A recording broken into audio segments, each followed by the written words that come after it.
So right now I am starting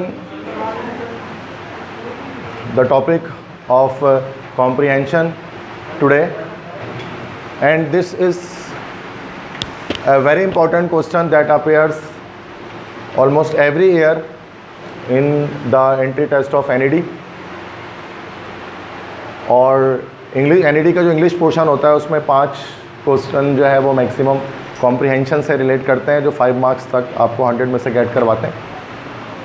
तो इसी के हवाले से मैं पास्ट पेपर के कुछ आपको कॉम्प्रिहेंशन दिखाऊंगा 2013 से 2019 तक, और उसको आप सॉल्व करने की कोशिश करेंगे कि किस तरह से सॉल्व किया जाता है। कॉम्प्रिहेंशन या पैसेज, कॉम्प्रिहेंशन किसे कहते हैं? Comprehension is actually a paragraph plus questions. एक पैराग्राफ होता है और उससे रिलेटेड कुछ क्वेश्चंस होते हैं जो आपको सॉल्व करना पड़ता है। पैसेज आपने क्लास 9th में, 10th में और इस तरह क्लास 2nd ईयर तमाम में आपने देखा होगा कि ये हमारे सिंध बोर्ड के अंदर पैसेजेस आ रहे होते हैं। वो थोड़ा मुश्किल होता है, इस वजह से मुश्किल होता है बिकॉज आपको उसमें जो है वो आंसर लिखना पड़ता है। इसमें आंसर लिखना नहीं पड़ेगा आपको, इसमें जस्ट आपको टिक करना पड़ेगा करेक्ट आंसर को। तो ये रीडिंग कॉम्प्रिहेंशन होता है, रीडिंग से ताल्लुक़ रखता है। इसमें कोई ग्रामेटिकल स्किल्स आपके बहुत स्ट्रॉन्ग नहीं होने चाहिए, बस रीडिंग करनी आपको आनी चाहिए। रीडिंग अगर आपको करनी आती है, अगर आप रीडिंग ठीक से कर सकते हैं तो फिर आप ये जो NED के ECAT में आने वाले कुछ क्वेश्चंस को आप क्रैक कर सकते हैं ईजिली। ठीक है। अच्छा, कॉम्प्रिहेंशन के ये क्वेश्चन वैसे तो पाकिस्तान मेडिकल कमीशन PMC की तरफ से तो उसमें नहीं आता, बट बाकी जो मेडिकल यूनिवर्सिटीज़ के टेस्ट वगैरह होते हैं KU वगैरह के, तो उसमें फार्मेसी वगैरह के टेस्ट के लिए आ रहा होता है, बट NED में तो कन्फर्म्ड आता है कॉम्प्रिहेंशन। ठीक है, पैसेज। तो इस हवाले से मैंने जो है वो क्लास अरेंज की है। अब इसमें कुछ किस तरह से सवाल होता है? इस तरह से होता है कि हमारे पास एक पैसेज गिवन होता है, passage is given to you, और उस पैसेज में क्या होता है, उस पैसेज से रिलेटेड जो है वो कुछ क्वेश्चंस होते हैं जो आपको सॉल्व करना पड़ता है, which you have to solve. अब इसमें क्या है कि एक पैसेज है, पैसेज को रीड करना होता है और पैसेज से रिलेटेड जो है वो क्वेश्चंस है उसके आंसर देने पड़ते हैं। तो काफ़ी छोटे पैसेजेस भी हो सकते हैं, बड़े पैसेजेस भी हो सकते हैं। ये जो 2019 में आया था, 2019 में, मतलब 2020 का पेपर तो जाहिर सी बात है ऑनलाइन हुआ था, तो उसमें पैसेजेस वगैरह अरेंज नहीं हो पाए थे ठीक तरह से। तो लेकिन 2019 और उससे पहले के जो पेपर होते थे वो सारे के सारे जो है वो ऑफलाइन हुआ करते थे, तो उसके पेपर्स मौजूद होते थे। 2020 के पेपर के पास पेपर आपको कहीं पे भी नहीं मिलेगा, 2020 का NED का पेपर कहीं नहीं मिलेगा, क्योंकि वो एक सवाल था ही नहीं, हर बच्चे का अलग सवाल आता था, तो वो बहुत सारे पास पेपर उसके 2020 के। तो ये, लेकिन बाकी हर ईयर में एक ही क्वेश्चन एक ही पेपर होता था जो पूरे कराची के बच्चे सॉल्व करते थे, तो वो इसलिए आपको मार्केटों में आराम से 2019 तक का पेपर अवेलेबल होता है, PDF वगैरह में भी आपको मिल जाता हो, 20 का किसी के पास भी नहीं होता हो। ठीक है। अच्छा, अब इसमें क्या है कि अब सबसे पहले क्या करना है कि हमें पैसेज को रीड आउट करना पड़ता है। अच्छा, इसमें शुरू में शायद that is type of blurry. ठीक है, तो यहाँ पर दिस इज़ फुट रेसिंग, तो मैं उसको रीड आउट कर ले रहा हूँ, ठीक है, ताकि आपको समझ में आ जाए कि foot racing is a popular activity in the United states. तो आप इसको सुने, सही से समझे। ठीक है, मैं एक बार रीड कर रहा हूँ आपके लिए, अगर आपको दिख नहीं रहा ठीक से तो मैं आपको पढ़ा देता हूँ कि foot racing is a popular activity in the United states. It is seen not only as a competitive sport but also as a way to exercise, to enjoy the commemoration या combination of minded people and to donate money to a good cause. Though serious runners may spend much training to compete, other runners and walkers might not train at all. Those not competing to win might run in an effort to beat their own time or simply to enjoy for and amusement exercise. People of all ages, from those of less than 1 year, which may be pushed in strollers, to those in their 80s, enter into their sport. ठीक है? Then the race are held on city streets, on college campuses, through parks and in suburban areas, and they are commonly 5 to 10 kilometers in length.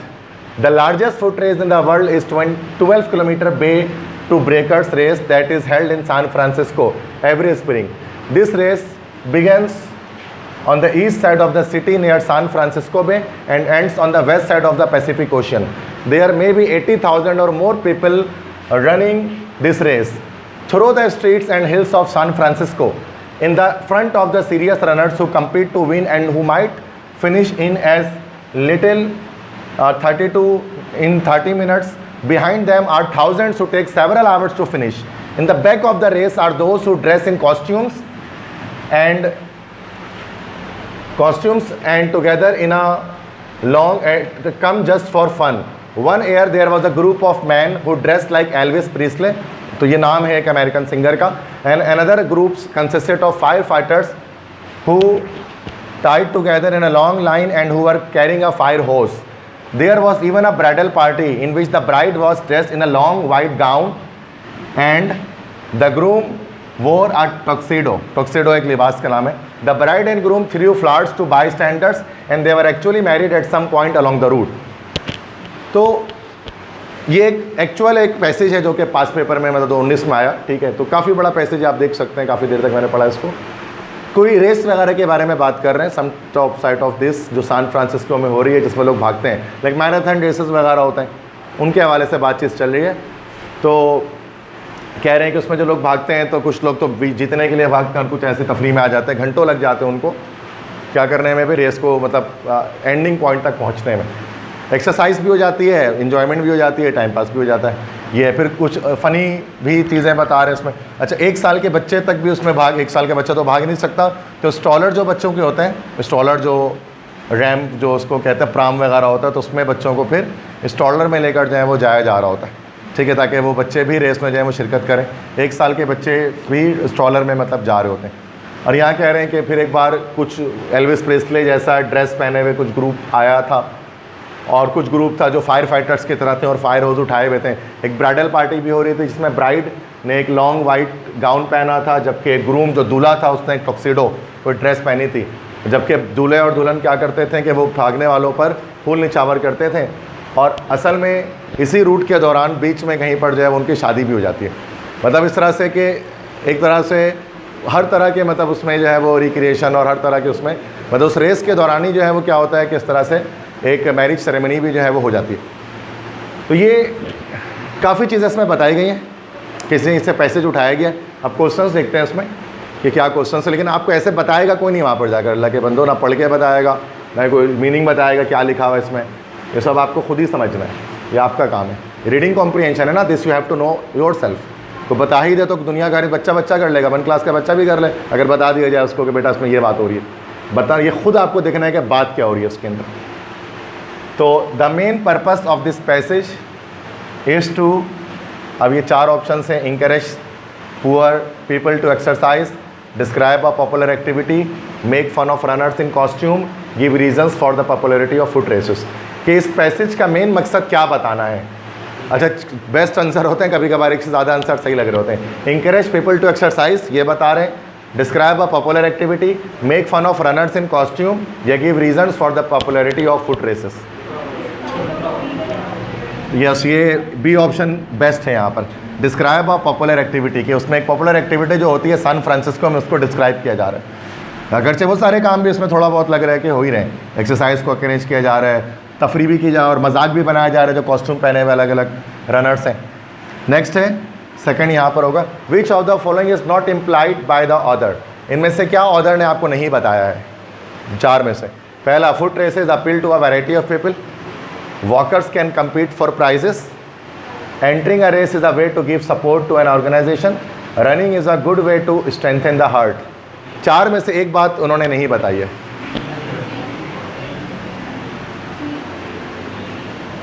अगर आप इस passage को ठीक से पढ़ेंगे तो उन्होंने जो है ना वो ये डी जो है ये बात नहीं बताई है. Foot races variety of people को अट्रैक्ट करते हैं, बच्चे से लेकर बूढ़े तक, सही है. वॉकर्स, कुछ वॉकर्स जीतने के लिए दौड़ रहे होते हैं और कुछ ऐसे ही दौड़ रहे होते हैं, घंटों लग जाते हैं दौड़ने में, प्राइजेस के लिए दौड़ रहे होते हैं. Entering a race is a way to give support to another. ऊपर लिखा हुआ है कि चैरिटी के लिए, कहीं पर कि चैरिटी के लिए जो है वो ये रेसेस वगैरह के इनेकाद करते हैं, ऊपर मैंशनड है. Next, running is a good way to strengthen the heart. ये इन्होंने कहीं पर भी नहीं बताया कि दौड़ने से जो है वो दिल मजबूत होता है, तो ये इसमें टॉटर ने नहीं बताया. थर्ड है, as used in line 7 the word stroller. तो स्ट्रॉलर का वर्ड यहाँ पर लाइन 7 तो नहीं, हमारे तो इसी जगह पर कहीं आ गया. इंस्टॉलर यहाँ पर होगा, कहाँ गया, ये रहा. Yes, who may be pushed in the stroller. मतलब वो लोग जो बच्चे जो 1 साल से कम उम्र के हैं जिनको स्ट्रॉलर पे धकेला जाता है। तो यहाँ स्ट्रॉलर के मतलब क्या है? Cribs, wheelchair, wagon, carriages. Stroller है यहाँ पर है वो बच्चे की गाड़ी मुराद ली जा रही है। व्हील चेयर में बच्चा क्यों बैठेगा? ये कैरेज है, चाइल्ड कैरेज जो होता है बच्चे को जिसमें लेकर जाया जाता है वो हमारे पास स्ट्रॉलर कहलाता है। ठीक है, वैगन तो बड़ी बस वगैरह को कहते हैं। फोर्थ है, which of the following is not mentioned in this passage. में से क्या पैसेज में मेंशन नहीं है? Some runners look like Elvis Presley, some runners were ready to put out fire, some runners were participating in a wedding, some runners were serious about winning. इनमें से क्या चीज़ नहीं बताई गई? ABCD, मतलब कुछ रनर एल्विस प्रेस्ले की तरह लगते थे, या कुछ रनर जो थे वो आग बुझाने के लिए तैयार थे, और कुछ रनर जो है वो शादी के तकरीब में शिरकत कर रहे थे, या कुछ रनर जीतने के लिए बहुत ज़्यादा सीरियस थे। B, ये ग्रामर नहीं है भाई, उसमें दिमाग लगाना, लॉजिक है ये। Some runners were ready to put out a fire. देखो एल्विस प्रेस्ले तो ये रहा, तो ये तो हो ही नहीं सकता। कुछ runner dressed like Elvis Presley, ये अमेरिकन सिंगर है, पॉप सिंगर है, थे मतलब बहुत पुराने। Some runners were ready to put out a fire, some runners were participating in a wedding.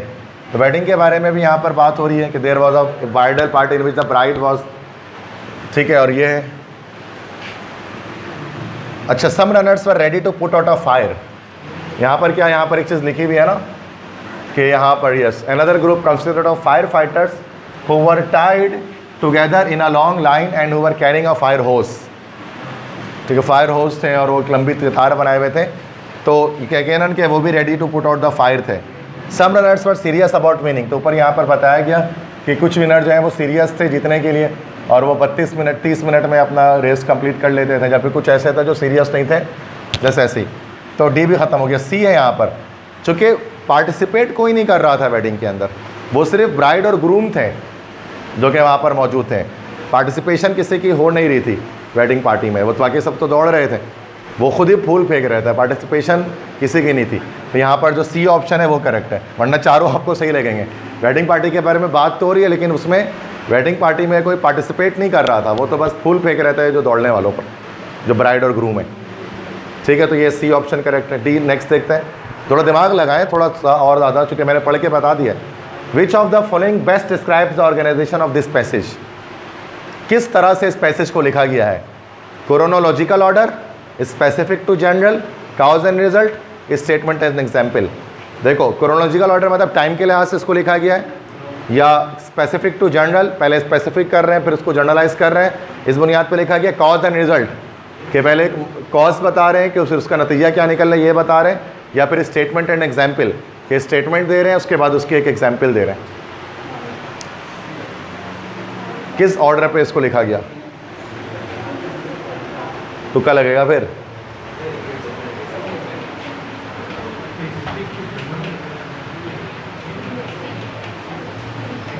ये डी है, स्टेटमेंट एंड एग्जाम्पल।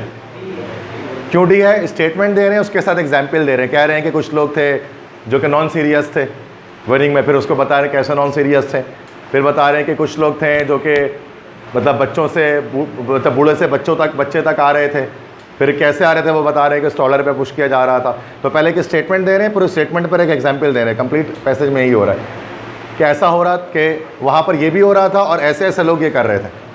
तो स्टेटमेंट एंड एग्जाम्पल यहाँ पर ही है, तो तुम लोग तो सभी कटा के आए थे पेपर में। ठीक है, तो ये इस तरह के आएंगे तो नंबर इसलिए तो उड़ते हैं ना एनईडी के टेस्ट में इंग्लिश में, तो बुलेट पुलट लगा रहे होते हैं। इंग्लिश है, मुश्किल पोर्शन है, लेकिन प्रैक्टिस करोगे तो ये आएगी। ठीक है, पहला पैसेज था। ठीक है, आगे पैसेज और आगे बढ़ा रहा हूँ, फिर क्या पता नेक्स्ट में कोशिश करो कि क्या पता बेहतर हो सके। अच्छा, उसको थोड़ा सा स्लो पढ़ लेता हूँ ताकि समझ में तो आए तुम लोगों को। कुछ मैसेज लिखा हुआ क्या है? The main problem at airport, पहले क्वेश्चन पढ़ लें।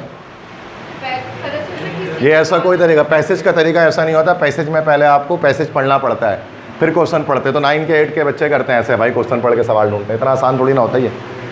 नीचे आंसर कहीं नहीं लिखा हुआ था ऊपर, आपने देखा था क्रोनोलॉजिकल ऑर्डर वाला जो सवाल था, ऊपर का आंसर लिखा हुआ था स्टेटमेंट एंड एग्जाम्पल वाले ने, पढ़ के समझ में आया। बहुत जगहों पर मतलब एक सवाल शायद ऐसा हो गया 1 से 2 जिसमें हमें पैसेज पे देखना पड़ रहा था, वरना तो सारा पैसेज देखने के बाद हमारे सेंस में जो चीज़ आई थी हम उससे जवाब दे रहे थे। जैसे मैं आपको जवाब कैसे दे रहा हूँ, अपने सेंस से दे रहा हूँ। मैंने थोड़ी नहीं बताया यहाँ से लेकर यहाँ तक का पहला आंसर, यहाँ से लेकर यहाँ तक का दूसरे का आंसर। अभी ये तो 9 के बच्चे करते हैं यार, ये एनडीटी में जाना, इंजीनियर बनना है, थोड़ा दिमाग चलाओ। The main problem at airport of scale that is there is less space for wide jet to manoeuvre at the ground. भाई सबसे बड़ा मसला एयरपोर्ट पे ये होता है कि एयरपोर्ट पर जगह कम होती है कि बड़े बड़े प्लेन जो है ना वो उस पर लैंड नहीं कर सकते, ग्राउंड नहीं कर सकते। There is less space for travellers to walk, और जगह भी कम होती है जो है ट्रैवलर्स को वॉक करने के लिए। Therefore the authorities have decided 4 planes for airport. ये प्लान है, इसलिए अथॉरिटी ने डिसाइड किया है कि 4 प्लान डिज़ाइन किए जाएँ, इसके लिए भी एयरपोर्ट्स के लिए। इन लीनियर प्लान में द बिल्डिंग इज स्ट्रेट और कर्व, बिल्डिंग या तो स्ट्रेट हो या तो कर्व हो। It is for small area and there less walking of passenger. उससे क्या होगा, एरिया स्मॉल होगा और पैसेंजर को चलने की ज़रूरत ज़्यादा नहीं पड़ेगी। इन सैटेलाइट प्लान में क्या है, passengers from small terminal are taken to the, ये मोर टर्मिनल लिखा हुआ है, दिस शुड बी मेन। तो पैसेंजर्स को छोटे टर्मिनल से बड़े टर्मिनल की तरफ लेकर जाएंगे। Are taken in satellite shuttle की सूरत में और ट्रेन की सूरत में। Transporter plan include buses and mobile lounge, passenger can avoid bad weather. Transporter plan में क्या होगा, बसेस होंगे और मोबाइल लाउंजेस होंगे, जिससे पैसेंजर जो है वो बैड वेदर से भी अवॉइड कर सकेंगे। तो यहाँ पर सिंपल एक बात बताई जा रही है कि जो एयरपोर्ट्स हैं, मतलब किसी जगह के एयरपोर्ट्स बता रहे हैं वो काफ़ी छोटे हैं, तो उन एयरपोर्ट्स में क्या होता है कि वो प्लेन लैंड नहीं कर सकता ठीक तरह से, तो 4 प्लान बनाए गए। तो वो अलग अलग किस्म के प्लान के बारे में वो बता रहे हैं कि एक प्लान हमारे पास क्या क्या है, कि इसमें कह रहे हैं कि एक में कह रहे हैं कि बिल्डिंग को स्ट्रेट या कर्व कर दें, दूसरे में फिर वो कह रहे हैं सैटेलाइट प्लान बनाने का, फिर उसमें वो कह रहे हैं कि ट्रांसपोर्टर प्लान बनाने का, शायद चौथा प्लान शायद नहीं लिखा उन्होंने, कोई बात नहीं।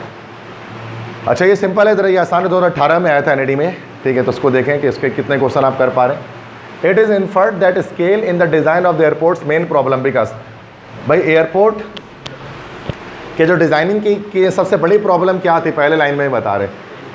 तो देखो, area of airport is small, there is less space for aircraft to be manoeuvred, area of airport is enough for passenger, none.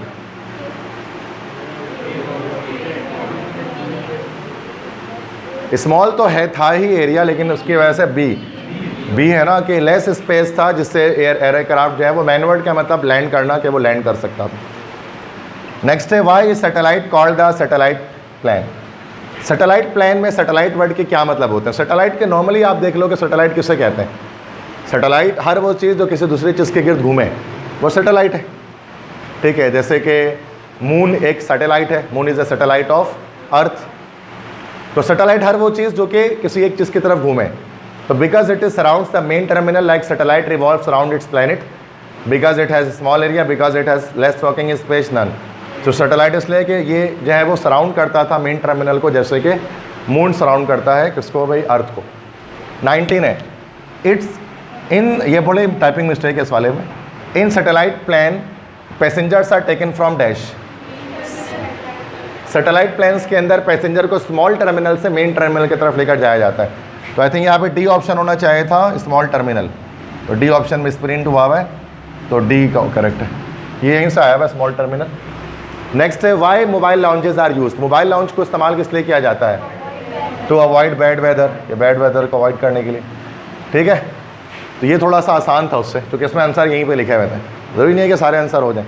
19 का पेपर देखा जाए तो मुश्किल था बनिस्बत इसके 18 के। क्लियर है, ठीक है। आगे और देखते हैं।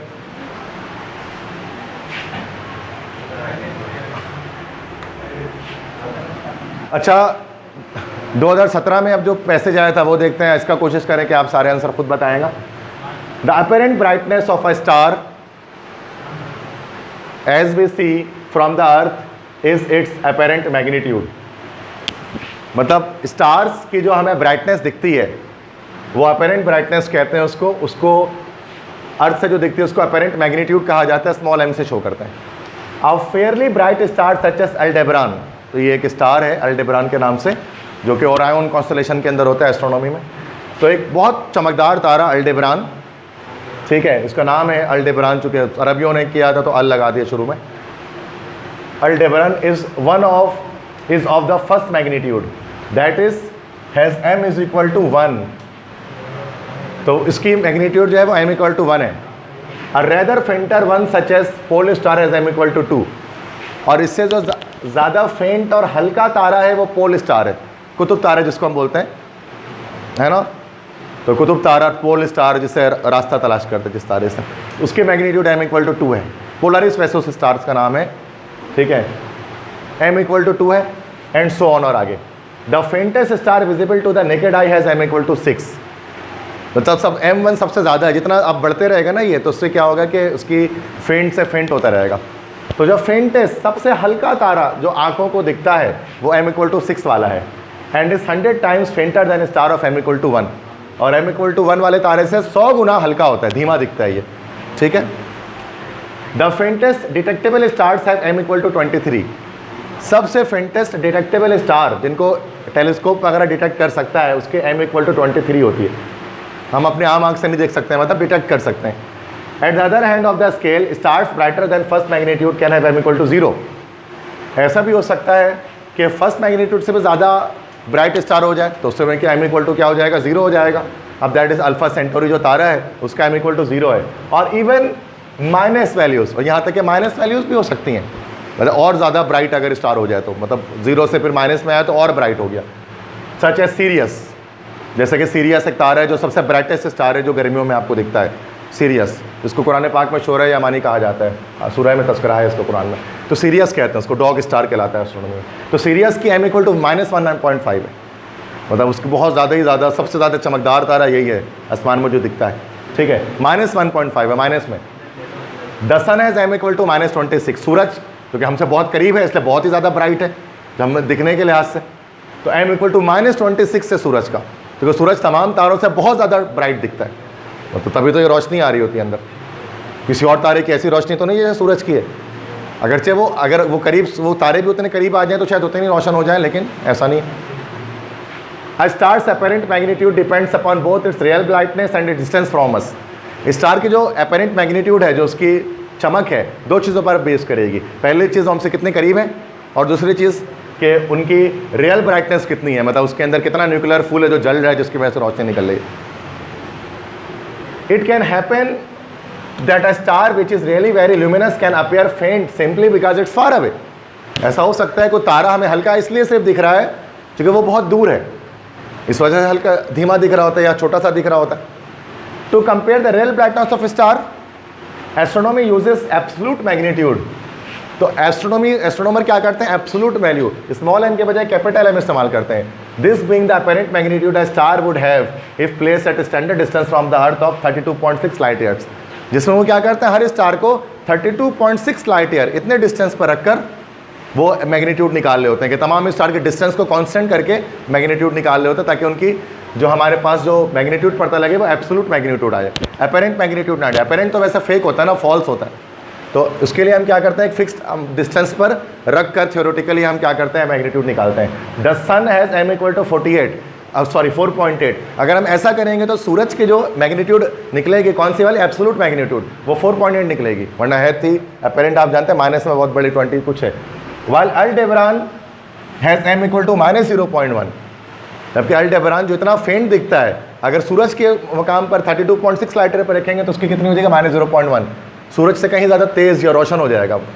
अल्डेबरान is thus inherently nearly 100 times more luminous than the sun. इसका मतलब अल्डेबरान जो तारा है वो सूरज से 100 गुना ज़्यादा चमकदार है। हमें इसलिए यहाँ से हल्का दिखता है वो ज़मीन से, क्योंकि वो दूर बहुत ज़्यादा है, डिस्टेंस बहुत है। क्लियर, पढ़ लिया उसको, अब कोई मसला नहीं होना चाहिए उसको, ठीक है, अब थोड़ा खुद ही जवाब देना। In terms of apparent brightness which of the following list of stars is the correct order of from faintest to brightest. धीमे से अपैरेंट ब्राइटनेस की बात कर रहे हैं जो ज़मीन से दिखती है, फेंटेस्ट से ब्राइटेस्ट स्टार पे जाओ, सबसे हल्के से सबसे ब्राइट पर जाओ।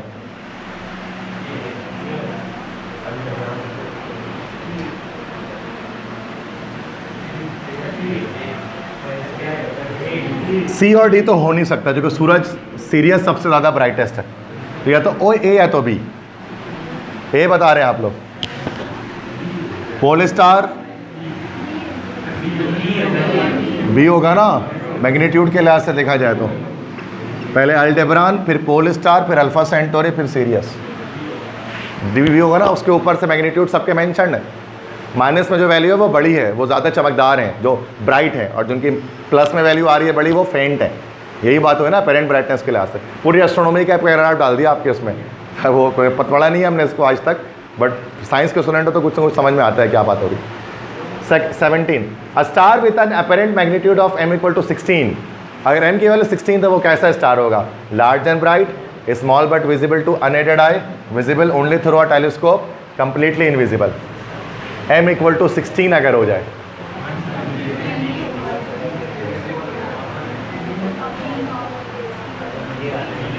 हाँ भाई, सी ऑप्शन जो कह रहे हैं वो करेक्ट कह रहे हैं। चूंकि मैंने आपको क्या बताया यहाँ पर, अगर m इक्वल टू 23 है तो डिटेक्टेबल है। मेरे बात समझना ज़रा, m इक्वल टू 6, इससे आगे आपकी आंखें नहीं देख पाएगी। 7, 8, 9, 10, 11, 12, 13, 14, 15, 16, 17, 18, 19, 20, 21, 22, 23, ये आपकी आंखें नहीं देख पाएगी, बल्कि कौन देख पाएगा? टेलीस्कोप। 23 से आगे फिर टेलीस्कोप भी नहीं देख पाएगा। तो m इक्वल टू क्या आ रहा है यहाँ पर? 16, तो ये visible only through a telescope. सही है, आंसर ऊपर नहीं ढूंढो यहाँ से लेकर यहाँ तक, इसमें नहीं होता, दिमाग लॉजिक यूज करना। 18, which of the following would be observe by someone on earth looking with unaided eyes in the direction of 2 stars, one with m equal to 1 and one with m equal to 5।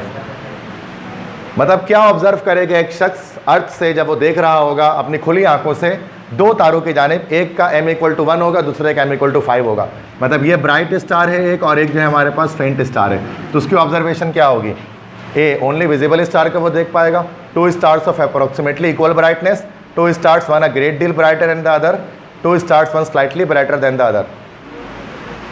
देखो brightness का फर्क तो आएगा, दोनों देख सकेगा, देख दोनों सकेगा, एक कट गया, दोनों स्टार के इक्वल ब्राइटनेस नहीं होगी, बे कट गया। अब सी और डी, बहुत ज़्यादा ब्राइटनेस में फ़र्क है या स्लाइटली ब्राइटनेस में फ़र्क है? 1 और 5 है, ज़्यादा फ़र्क है। ये पॉइंट में फ़र्क आगे पीछे हो रहा होता तो कम हो रहा होता है। 1 से 2 है ना, इसको हम बोलेंगे कम फ़र्क है अपेरेंट ब्राइटनेस में। ये 1 है और एक 5 है, तो यहाँ पर क्या है कि great deal brighter then the other. देखो ना यहाँ पर 2 तारों का, एक का 1 था और एक का 2 था, और कह रहे हैं कि ब्राइटनेस में फ़र्क आ गया, तो काफ़ी ज़्यादा फ़र्क होगा। 19 है, which of the following questions do scientist answer by comparing the absolute magnitude of 2 star.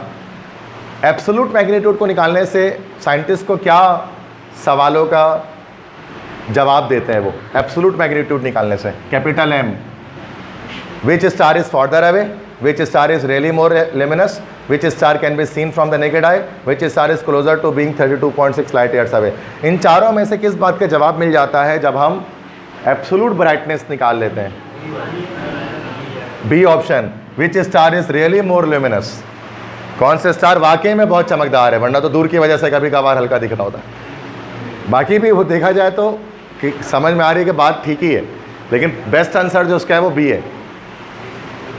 ये भी तो पता लग सकता है कि विच स्टार इज फार्दर अवे, तो ये भी पता लग सकता है, लेकिन जो मेन चीज़ है ना, जो जिस सवाल का जवाब मिलता है वो क्या मिलता है कि कौन सा स्टार ज़्यादा लुमिनस है। अच्छा 20, this passage would most likely be assigned reading in a course in dash. ये बड़ा सिंपल है, एस्ट्रोनॉमी से रिलेट करता हुआ है। बात समझ में आ गई? तो थोड़ा मॉडरेट लेवल का था, ना ज़्यादा आसान ना मुश्किल, बट जिसको एस्ट्रोनॉमी में इंटरेस्ट है उसके लिए थोड़ा बहुत उसको समझ में आएगा कि हाँ क्या चीज़ बात हो रही है इसके अंदर। अब मुझे इंटरेस्ट है इसलिए मैंने उसको देखा, तो मैंने उसको एक्सप्लेन भी किया कि कैसे हो रहा है। क्लियर है मसला? कोई आगे बढ़े? ये इसका भी स्लाइड ले लेना, मैं सेंड कर दूंगा, उसमें से सॉल्व क्या करना, बस ये प्रैक्टिस का नाम है, प्रैक्टिस करनी है बस। ये कोई घर पे जाके इसको वो नहीं करना है, देखा ना किस तरह से चेक करना है। ये तो कोई नया पैसेज आएगा, रीडिंग हैबिट अच्छी होनी चाहिए आपकी। ठीक है बेटा, आप नेक्स्ट देखते हैं स्लाइड। 2016 में मैं सिर्फ पास पेपर करा रहा हूँ, बिना वजह टाइम ज़ाया नहीं करूँगा आपके क्लास में, सिर्फ पास पेपर करो। सबसे मोस्ट इंपॉर्टेंट क्या है? पास पेपर है। पास पेपर कर लिया तो बात ही ख़त्म हो गई ना, फिर क्या फलाना किताब से करने की ज़रूरत नहीं है। पास पेपर ही कर लिया NED का, बात ही ख़त्म हो गई। अगर रिपीट हुआ तो पास पेपर से रिपीट हो जाएगा, नहीं भी हुआ कम से कम एक दिलासा रहेगा, एक कॉन्फिडेंस रहेगा पास पेपर हुआ है। NED में कौन से पेपर आते हैं हमें पता है। पैसेजेस। अच्छा, a unique device the sculptor Marisol Escobar manipulated to perfection was the introduction of photograph, drawing and plaster cast of her own face and body into her environment। तो कोई खातून है शायद तो हर आया, एक यूनिक से डिवाइस, एक स्कल्प्टर थी, स्कल्प्टर मुजस्मा साज थी जिनका नाम था मैरिसोल एस्कोबार। उन्होंने उसको बनाया था मैनिपुलेटेड टू परफेक्शन, और उन्होंने इंट्रोड्यूस किया था फोटोग्राफ, ड्राइंग और प्लास्टर कास्ट अपने खुद के चेहरे की और जिस्म की इनटू द एनवायरनमेंट, माहौल में। At first she use her self as a model, पहले खुद को उन्होंने एज अ मॉडल इस्तेमाल किया, because she did a lot of her work late at night and no one else was available, क्योंकि ज़्यादातर काम वो लेट नाइट किया करती थी और लेट नाइट अवेलेबल कोई भी नहीं होता था, तो उसकी वजह से उन्होंने खुद के पोर्ट्रेट वगैरह बनाने शुरू किए। But quickly enough the potential of studied narcissism for infecting melancholy और enigmatic surrealist notes into her art dawned at her। ये बड़ा मुश्किल लाइन इन्होंने लिखी है यहाँ पर, ये तो इसमें ख़तरनाक वर्ड्स इसमें यहाँ पर आ रहे हैं। नार्सिसिज्म आ रहा है, मेलंकोली यहाँ पर आ रहा है, एनिग्मेटिक आ रहा है, surrealist आ रहा है, dawned आ रहा है, ठीक है। एक इतने कभी ज़िंदगी में ऐसा होता नहीं है कि एक ही लाइन के अंदर 4-5 खतरनाक वर्ड डाल दें, मतलब फिर तो अच्छे होके मतलब हालत ख़राब हो जाती है कि ये क्या लिखा हुआ है। अब आप में से कोई भी इसको एक्सप्लेन नहीं कर पाएगा क्या लिखा, 100% गारंटी है, ठीक है। तो मैं बता रहा हूँ, नार्सिसिज्म कहते हैं नरगिसियत को, नार्सिसिज्म होता है नरगिसियत। नरगिसियत मतलब खुद पसंदी, जिसको हम सिनोनियम कहते हैं खुद पसंदी, सेल्फ लव जिसको हम कहते हैं। असल में एक बादशाह था नार्सिस के नाम से, ग्रीक का, यूनान का, नार्सिस बादशाह। उसको अपने आप से बड़ी मोहब्बत थी, वो अपने आप को ही पसंद करता था हद से ज़्यादा।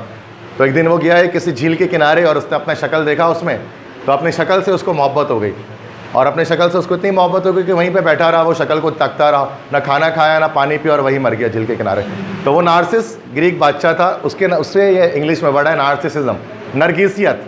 कोई इंसान हद से ज़्यादा सेल्फ ऑब्सेस्ड हो जाए, सेल्फ ऑब्सेस्ड हो जाए, अपने से मोहब्बत करे, तो वो नरगिसियत कहलाती है। तो नार्सिसिज्म। मेलंकोली, ये सॉलिटरी रीपर में एक लाइन थी, एंड सिंग्स अ मेलंकोली स्ट्रेन, है ना, वो विलियम वर्ड्सवर्थ की नज़म थी सॉलिटरी पर। मेलंकोली उदास, सैड, मेलंकोली सैड या उदास को कहते हैं। एनिग्मेटिक, एनिग्मेटिक क्या मतलब एनर्जेटिक कह लें इसको। सुरियलिस्ट, सुरियलिस्ट मतलब खुशनुमा, खुशगवार। डॉन से निकला है तुलू होना।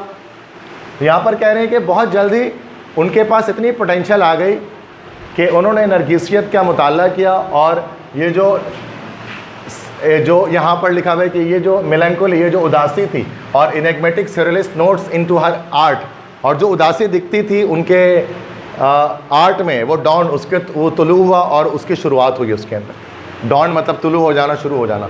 illustrations of Marisol on Marisol range from baby boy and baby girl in which monstrous toddlers each more than 7 feet high display tiny Marisol dolls। कह रहे हैं कि मैरिसोल जो ये खातून थी एस्कोबार, इन्होंने जो है वो एक बेबी बॉय और बेबी गर्ल के स्कल्प्टर बनाया था, और वो काफ़ी बड़ा था और 7 फीट तक उसकी हाइट थी, जो मैरिसोल डॉल्स कहलाते हैं दुनिया में। तो जो उन्होंने बनाया था, अमेरिकन होंगी शायद ही। The party her apotheosis of multiple selves in this room filling installation there are 15 figures, 15 के किस्म के स्कल्प्टर्स रखे हुए थे, ऑल बेयरिंग मैरिसोल फीचर्स, मतलब सब में मैरिसोल के तबई खदोखाल थे जैसे वो खुद दिखती थी। As if their creator were the ultimate assemblage of inanities in many women's lives, perhaps an opaque reference to the kind of existence her mother led, but also a sharp insight into untenable social situations। अच्छा, ये काफ़ी ज़्यादा इन्होंने difficult passages डाले यार, ये वाला बहुत डिफ़िकल्ट पैसेज है क्योंकि वर्ड्स ही समझ में नहीं आएंगे। तमाम के तमाम में मैरिसोल के फीचर थे, और उसके जो क्रिएटर था वो अल्टीमेट असेंबलेज था इनैनिटीज़ का, इनैनिटीज़ इन मैनी ह्यूमन लाइफ्स होता है जिसकी इन्वॉल्वमेंट हो। पर शायद एन ओपेक रेफरेंस, ये शायद एक रेफरेंस का हवाला था इस किस्म की मौजूदगी का जो कि उसकी मदर उससे गुजरी थी, but also a sharp insight into untenable social situation. और लेकिन उसके साथ जो भी समाजी मसाइल उनके साथ जो पेश आए थे, उनका एक इंसाइट भी था, उनका एक नज़रिया भी था। 1960 से 1964 के दौरान a succession of single figures and elaborate tableaux poured forth from Marisol studio, Marisol के स्टूडियो से निकले 1960 से 64 के बीच में सिंगल फिगर्स बहुत सारे, मतलब sculptures, each more surprising than the next, हर कोई बहुत हैरत कर देने वाला था। इंपॉर्टेंट एग्जीबिशंस फॉलोड, बहुत इंपॉर्टेंट एग्जीबिशन किए गए उनके काम पर। Most notably she was invited to be in the museum of modern arts. MOMA जिसको कहते हैं, म्यूजियम ऑफ मॉडर्न आर्ट्स में उनको इनवाइट किया गया डेफिनेटिव आर्ट ऑफ असेंबलेज 1961 में, which conferred respectively on her technique, जिसमें उनकी तारीफ की गई. She also participated in a show at MOMA in 1963 where she had a traffic shopping room of her own. Between 1962 and 64 MOMA, तो ये है museum of modern arts, the Whitney museum and Albright Knox all acquired pieces for their permanent collections. मतलब उन्होंने भी जो उनके collections के pieces को लिया. देखते हैं, इसमें सवाल ज़्यादा तो नहीं है, शायद 3 ही है, तो सही है. देखते हैं. Which of the following was not a reason given by author to explain Marisol's use of self portrait. क्या रीज़न दिया गया था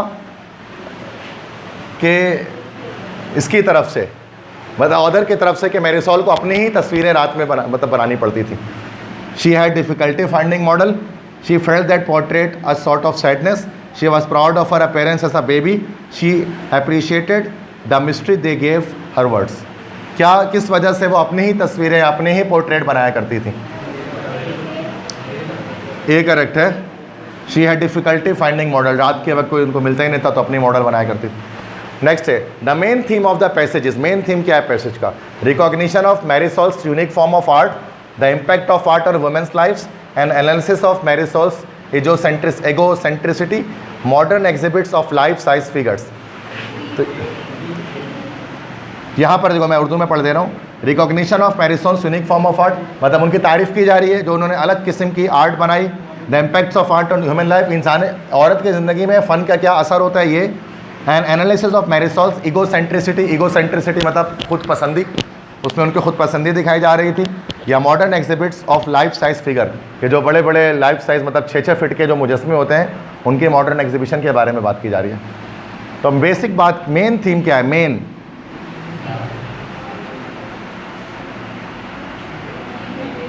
सारे ही सही लगेंगे, बेस्ट आंसर लेना है. बात तो चारों ही हुई है इसके अंदर, बात तो चारों हुई है ना. बेस्ट निकालो. उसमें रिकॉग्निशन भी की जा रही है और वुमेन्स लाइफ पे क्या इम्पैक्ट पड़ता है ये भी बताया जा रहा है. मैरिसॉल के एगोसेंट्रिसिटी की एनालिसिस भी बताई जा रही है जो उनकी खुद पसंदी थी, और मॉडर्न एग्जीबिशन भी बताई जा रही है. हाँ भाई मेरे लिहाज से जो मैं समझता हूँ कि जो उसका आंसर होना चाहिए, मैं जो समझता हूँ वो ए होना चाहिए. दैट इज़ रिकॉग्निशन ऑफ, जो कि पहले शुरू से आखिर तक तारीफ़ की जा रही है और रिकॉग्नाइज किया जा रहा है उनके यूनिक फॉर्म ऑफ आर्ट को. मेन चीज़ तो पहले से आखिर तक तो यही किया जा रहा है ना, बाकी बीच बीच में बाकी चीज़ें की जा रही हैं. तो मेन थीम से मुराद ये होता है जिसमें स्टार्ट से एंड पैराग्राफ तक जिस पे एक पॉइंट पे बात किया जाए. बाकी पॉइंट पे बात कंप्लीट नहीं की जा रही है बल्कि कहीं कहीं पर की जा रही है कि लाइन में बस. ठीक है. Last, the author implies in the first paragraph that Marisol's attitude towards his mother's lifestyle was one of dash, acceptance, promotion, mystification, distaste. Author ये एम्पलीफाई करते हैं, ये जो पहला पैराग्राफ है उसमें मैरिसॉल के एटीट्यूड को मदर्स की लाइफ स्टाइल के लिहाज से क्या बताया जा रहा है कि वो कैसी लाइफ थी.